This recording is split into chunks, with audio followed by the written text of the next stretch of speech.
It is difficult to rethink when the superhero films were not as culturally dominant as they are now.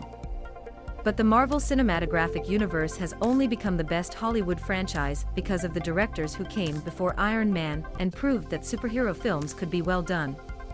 Tim Burton and Richard Donn show that the comics could inspire competent and charming blockbusters, but it was finally Sam Raimi who presented and then perfected what the moviegoers now know: the film of modern superheroes. After initially experienced the genre in 1990 with Darkman, led by Liam Neeson, Raimi returned to the world of comics more decade later with Spider-Man in 2002. This film scored a turning point for the kind of superhero, and 2 years later, Raimi One-Pipwid was made with Spider-Man 2. Raimi 2004's blockbuster ranks as one of the most important and most influential films of the 21st century, and it is finally available again on Netflix. Spider-Man 2 does what each sequel should. He somehow manages to be greater and more full of action than his predecessor without ever losing sight of the humanity of his characters. The film is based on many sons of the remaining intrigue of Spider-Man in 2002, and in doing so, it forces Peter Parker to Tobey Maguire to count with his life as a superhero in a convincing and insightful way.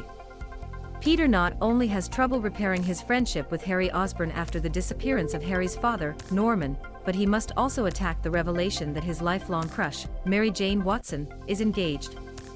The two conflicts force Peter to face the cost that his lifestyle as a superhero demands, creating a crisis of confidence in him which briefly deprives him of his superpowers. In the event that it was not enough, Peter is also forced to face a Lynemi when one of his idols, Otto Octavius, begins to wreak havoc throughout New York.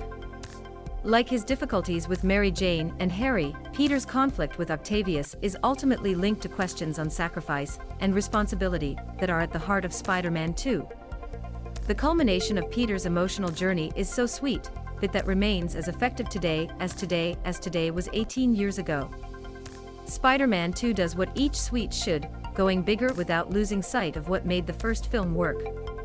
Sony Pictures.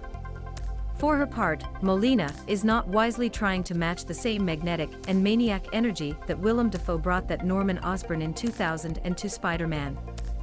In place,